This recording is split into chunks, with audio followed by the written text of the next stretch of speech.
La légende dit que le nœud sud symbolise ces mauvaises habitudes qui appartiennent au passé et qui doivent être abandonnées pour aller vers le futur, un avenir meilleur.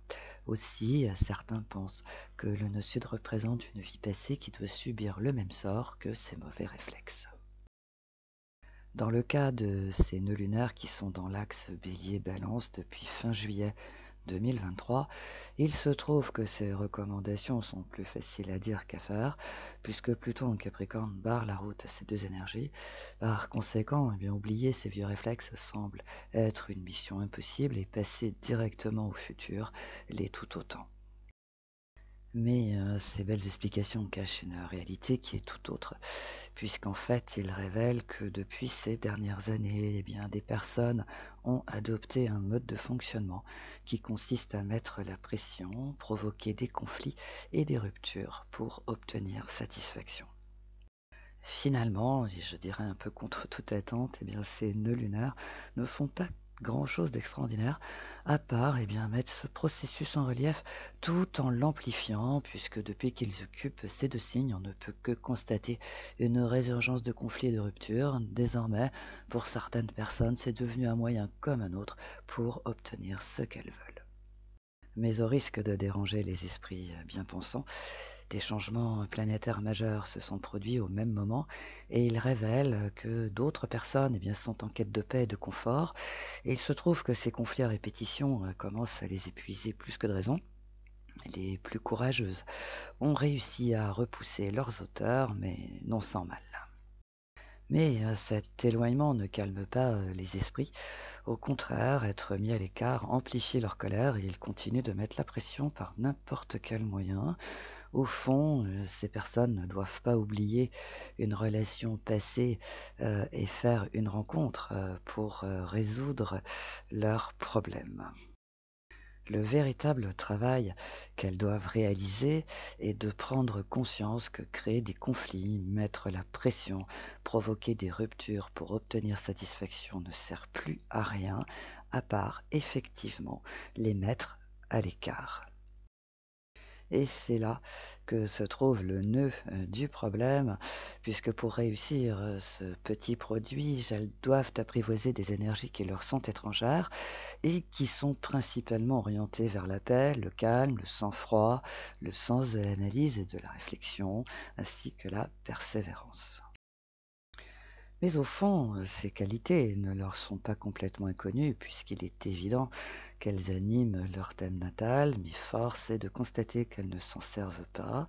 Et si elles ne les utilisent pas, c'est tout simplement parce que depuis ces dernières années, il est dit à qui veut l'entendre qu'il faut se bouger, remuer ciel et terre, se battre pour obtenir quelque chose.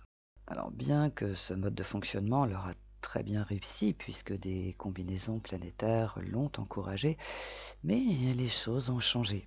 C'est pourquoi ce système ne fonctionne plus et cela n'arrange pas en fait ces personnes. Alors devant ces échecs récurrents, au lieu de comprendre qu'il est temps de changer ce qui doit l'être, elles s'énervent de plus en plus et désormais le moindre obstacle les exaspère.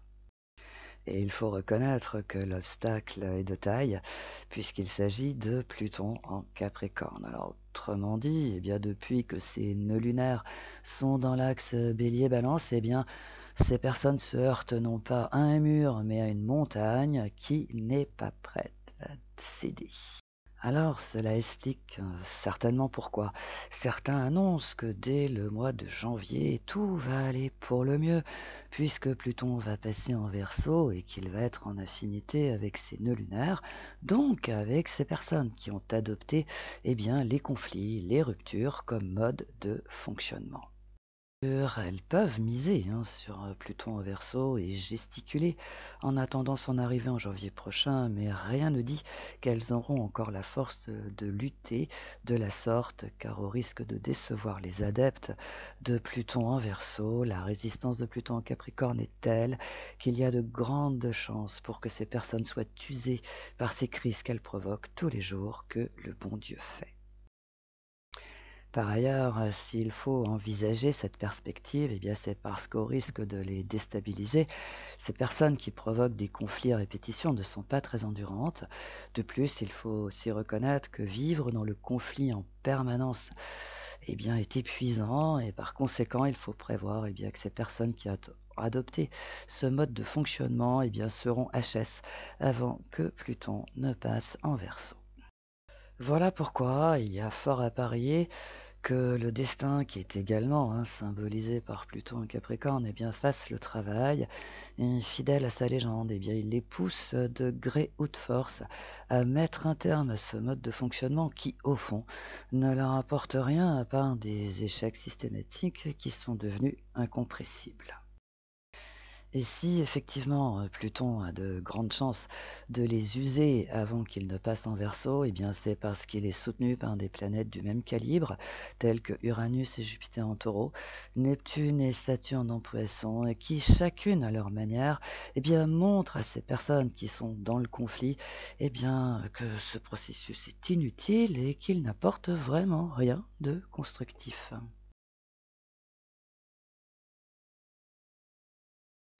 Tout cela pourra t'expliquer que si tu es décontenancé par les réactions vives, colériques d'une personne et que depuis ces derniers temps, elle part au quart de tour pour un rien, comprends que c'est son mode de fonctionnement et qu'il lui a plutôt bien réussi jadis, mais les choses ayant considérablement changé, il ne marche plus. Mais hélas, eh bien, cette personne n'a toujours pas compris qu'un changement majeur, eh bien, s'est produit.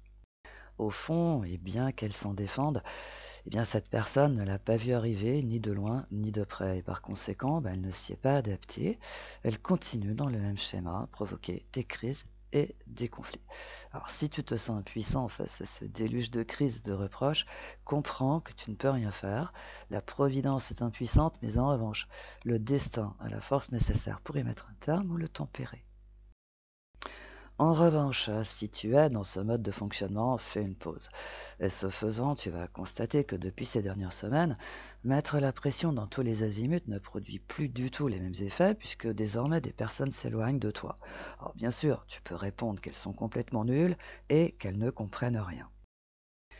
Mais si tu es objectif, tu vas constater que tu ne peux pas faire tout seul, que tu as besoin des autres, de tes collègues, de tes amis, de tes relations, tu as besoin d'aide, de soutien, et que cela fait partie de la vie. Alors, bien sûr, on va te dire que tu dois faire des concessions, être dans le dialogue, et tu vas répondre que c'est ce que tu fais et que cela ne sert à rien. Au fond, si tu veux en terminer avec ce mode de fonctionnement qui t'induit à piquer des crises pour obtenir satisfaction, tu dois méditer afin de prendre conscience que tu luttes pour obtenir quelque chose qui ne fait pas partie de ton chemin de vie. Voilà pourquoi tu dois te battre tous les jours que le bon Dieu fait. En revanche, dès lors que tu vas revenir sur ton propre chemin, eh bien, tu vas constater que la vie est bien plus facile, qu'il n'est pas nécessaire que tu te battes pour obtenir quelque chose. Les opportunités dont tu as besoin vont arriver à toi naturellement, tout comme tes amis, ton alter ego et toutes ces choses matérielles dont tu as besoin. Cela fait, tu vas avoir cette paix à laquelle tu aspires au plus profond de toi-même, et un bonheur n'arrivant jamais seul, tu vas découvrir que tu as une formidable énergie dont tu te serviras pour toi et aussi pour les autres, car tu sauras les entraîner dans ton sillage avec cet optimisme qui est ta marque de fabrique. Alors bien sûr, prendre conscience que tu t'es trompé de chemin peut t'exaspérer, mais tu as tout intérêt à le retrouver au lieu de t'énerver. Et pour t'aider, essaye de te rappeler ce que tu as fait ou décidé en 2017, car il est possible que ce soit à cette période que tu aies emprunté un chemin qui t'a semblé séduisant, certes, mais qui en réalité ne te convient pas et qui te demande de te battre tous les jours pour y rester. Au fond, ces nœuds lunaires te murmurent que tu n'as aucun intérêt à lutter tous les jours, que cela t'épuise et que c'est pour cette raison que tu pars au quart de tour, alors qu'en réalité, cela ne correspond pas à ta nature profonde puisque tu es une personne charmante et agréable. Alors, si tu veux que ta vie change, eh bien, redeviens cette personne charmante que tu étais, et tant pis si cela te demande de prendre conscience qu'à un moment, eh bien, tu t'es trompé de chemin. Le plus important est que tu sois ce que tu es et que tu sois surtout sur ton chemin de vie. Ta vie sera beaucoup plus facile. Donc, si tu es dans le conflit en permanence, que tu provoques des ruptures en cadence, eh bien, c'est le signe que tu n'es plus dans le coup. Si tu veux être à la page, eh bien, l'idée n'est pas que tu sois dans la tolérance, mais que tu utilises ces énergies planétaires qui animent également ton thème natal et qui te murmurent de garder ton sang-froid, de réfléchir et surtout d'analyser les événements afin de comprendre leur sens profond. Et si tu es en quête de paix et de confort, que tu analyses les événements, que tu cherches à comprendre et que tu sais prendre du recul lorsque les circonstances l'imposent, eh bien c'est le signe que tu as tout compris. Tu peux donc t'en féliciter et t'en réjouir car ces énergies de paix conduisent désormais à la réussite et au succès.